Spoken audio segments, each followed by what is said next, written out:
So welcome back. Now we're going to build up and talk about some slightly more complex conditional execution patterns that you can build up. So as you do the if then else, again, one of the things to do is to visualize the blocks, start thinking of the blocks. And in this case, you think of the block as sort of starting at the if and then ending after the last indented line. But the if and the else kind of are a piece of one thing, and you can sort of think of this is the block, right? And one of the things about these blocks is they have one entrance and one exit. Not that that's a big deal, but it's a good way to think about how you mentally start drawing the blocks. You see one entrance and one exit, and there's some complexity. There's some logic that you're sort of building, and that's how these blocks work. So the next step up in complexity is a multi-way if, and that uses a keyword called elif, which is really a combination of else and if. So the way it works is, probably easier to do this on the GPS version of it, is it comes down here, forget what's in here, it asks yes or no. If it's yes, it runs this one and then it's all done. If it's no and then yes, it runs this one and it's all done. And if it's no, no, no, it runs this one and it's done. A key thing is it's only going to do one of these three. It's not going to do two, it's only going to do one. And it checks these questions in order. And then this else is like a catch-all. So let's take a look at how this particular one works. It depends on the value of x. So what if x were 0? Well, if x were 0, it would come in, ask the question, is x less than 2? Yes, it is. So it would run this code, and it would finish down here. So it would come over here, true, run, and now skip all the way down. If you draw blocks, the box would be this box right here. It skips out of the box. Or if you draw the box over here, the box would be right here. Once you're done with this line of code, with this block of text right there, or block of code, you exit the block. You don't come back and look at this question. You have run, one thing is turned true, and you're done. If, on the other hand, x was 5, you would see a situation where it would come in. This would be false, and so it would skip. Then it comes to this next elif. This becomes true. So then it jumps in and does this code, runs out, and is done. Does not run that, does not run that, does run that. So comes in, no, it's not less than 2. It is less than 10. So we'll run that little block of code, and now we are all done completely. So no, no, but yes. Okay? And so that's how it works. These are done in sequence. They're not looked at sort of in parallel or all at the same time. If, on the other hand, x was 20, it would say false, skip, question mark, false, skip. Oh, else, then else always gets triggered if it gets that far, and then it runs that one. So here we say if it's less than 2, no, it's not. Is it less than 10? No, it's not. And if it's there, we just hit the else part, and we finish, and we continue on. So this part doesn't run, this part doesn't run, and that part runs. The rule is one of the three will run and the other two will not. It only triggers once. Once it's triggered, then it's done with the whole if statement. And again, I think of this as the block. And you'll see in a sec, you can have one. Once one of these things hits true, it runs this and then exits the block completely. So there's other variations on this. You can, if you want, have no else. So there's no need to have an else. What we've done is we've simply de-indented this next line. There's no else here, but that's okay. It does mean that for some value of they might not either execute, right? Because there's no else. If there's else, then at least one will execute. But if there's no else, then it could be possible that 0 execute. In this case, x is 5. It's not going to do this one, but it is going to do that one because x is less than 10. But if x was, for example, 50, then that would be false, that would be false, and it would just go. And then neither of these two things would execute if x were 50. Okay?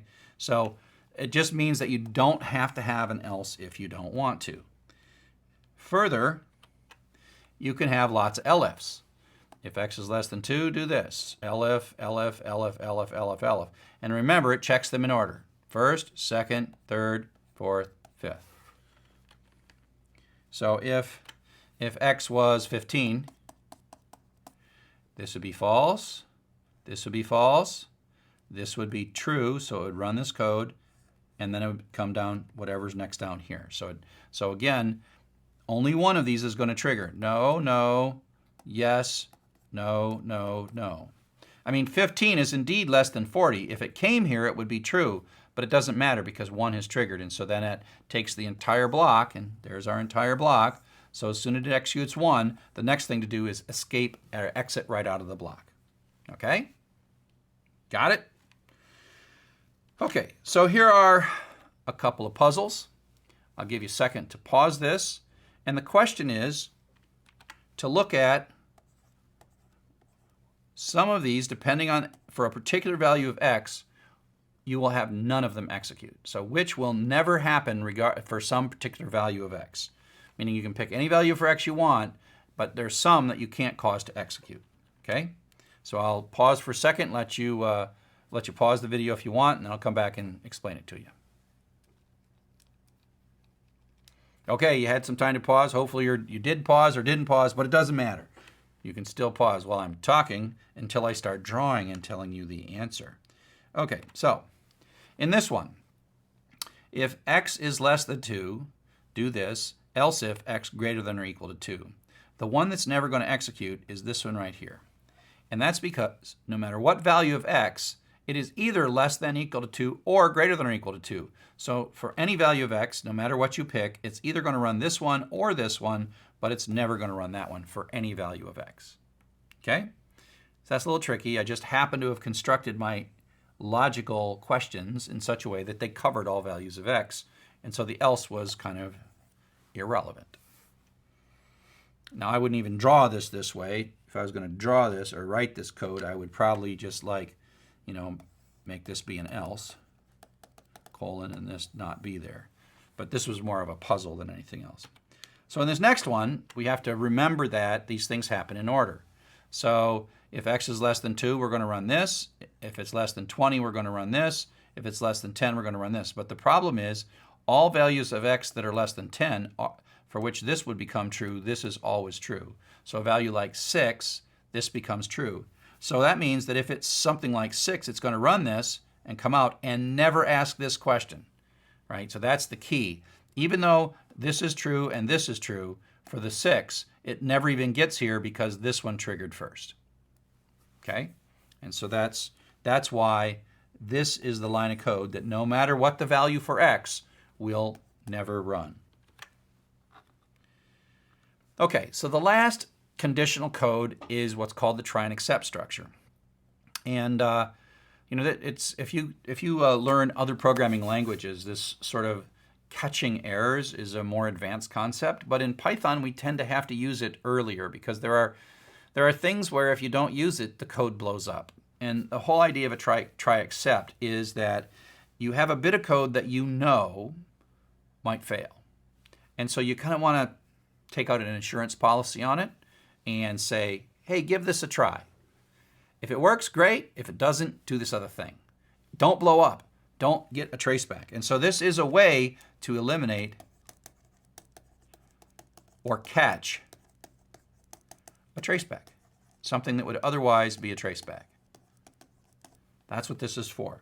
So if you got some line of code and you know that this might blow up and have a traceback, then you use try except around it. Okay? So let's take a look at something. This is a sample we had from the previous code, and it comes down, it sticks hello Bob in, then it converts this to an integer, and we know that if these things aren't digit, this code blows up. And so it runs, and we get the traceback. The traceback happens because of this line right here. But the key thing about the traceback is that the traceback, as I told you before, it stops. And it stopped at line 2, which means this is the last line it executed. But it doesn't continue, which means this code is gone. I mean, it never gets there because it's like, I'm confused, I'm quitting, I have quit at line 2. Okay? I quit at line 2. So that code, it's as if it's not there. Now, sometimes that's fine with you. You just want to blow up and you want to see the message. You want to go look at line 2 and fix line 2, or maybe type the wrong stuff in. But sometimes you want to control for this. You want to say, you know what, I know what I want to do here, and I don't want to die, and I don't want to blow up. I want to continue. I want to put out an error message instead. And so So the key is when this code blows up, it's something that you kind of take personally, because you are that set of instructions, and when a traceback happens inside the memory or CPU, that's you that's being vaporized. You've been tracebacked. And so we take it kind of personal. I mean, if you were to use software that I built, like the autograder for this class, and you started getting tracebacks, I'm like, hey, that's kind of a personal thing. I didn't do my job well. I didn't catch all the errors. I didn't think of everything. You could type something that would cause my code to blow up. And so I take that kind of personally. And so we have to be able to compensate for situations that we know might cause errors, especially those where the user can type something that can cause my program to blow up. That's really like, I'm going to let you blow my program up. I am going to compensate. I'll tell you, sorry, that's bad data, but I don't want you to ever see a traceback, because it's kind of shameful to see a traceback for a professional programmer. Okay, so here's how it works. It's a bit of stuff with some indentation and colons. It looks like a lot, but don't worry, you'll figure it out. So the idea is you have a line of code that you know is dangerous. So this conversion of an integer, let's just say this came from an input statement. In this case, we'll just make it be hello Bob. We know this is going to fail. And so this is the line in which we kind of want to take out insurance on. So instead of just putting this line in here like we did in the previous example, we just had it right there. Instead of taking that line there, we say, you know what, we're going to take and stick this in a try and except block. So we say the word try ends in a colon, which means it's an indented block of code. And then we put the dangerous line in there. And then we put except. And then the except is kind of like an else, and an if then else. But what it really is code that Python will execute if something goes wrong. So this is either going to run and work and skip this, or if it goes bad, it's going to run, blow up, and then run this stuff, and then continue on. But in no case will you get a traceback. Meaning if this line is going to generate a traceback, it actually just runs the except clause. So it's kind of like an if things work out, do this. If things don't work out, do this other thing. So in this case, when this runs, this is going to fail because that's hello Bob. And then it's going to come out here and set this to -1. So that's going to blow up. Set this to -1. And that's going to print it out. So it says first equals -1. And so we didn't trace back. In the previous time we ran this, it traced back because we caught it. Now, the way the try except works is if everything is fine, it has no effect. So if the next thing we're going to convert is 123, the digits 1, 2, 3 in a string, we do a try, and we try to convert it, and it works. And so we just keep on going.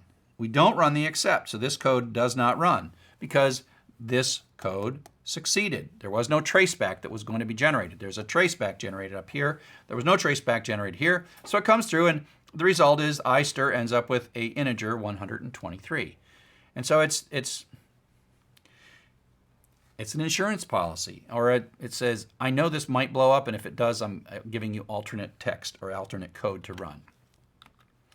So the thing about the try except block, and you might be tempted to do this, and that is put your entire, if you're getting tired of tracebacks and blowing up, you might want to put your entire program in a try and except block. And you might say try blah, blah, blah, blah, and then except something bad happened. The problem is if your program is blowing up, you actually want to know about it. And the way the try and except block works is if it's in the middle of a try and except block and something goes wrong, like in this particular line, it doesn't come back and finish the try and except block. It actually exits to the except and then comes out. And to draw this in a diagram, so here we go. We start this thing. We're in the try block. We're doing print. Print safe, doesn't hurt anything. We do this. This blows up with a traceback, and then that says go to the except block, run whatever's in the except block, and then continue on. What's not going to happen is it's not going to go back up and do this, or back up and try this one again. No, no, no, no, no. Once it gets the except block, there is only one way out to the bottom. And so this line of code never executes.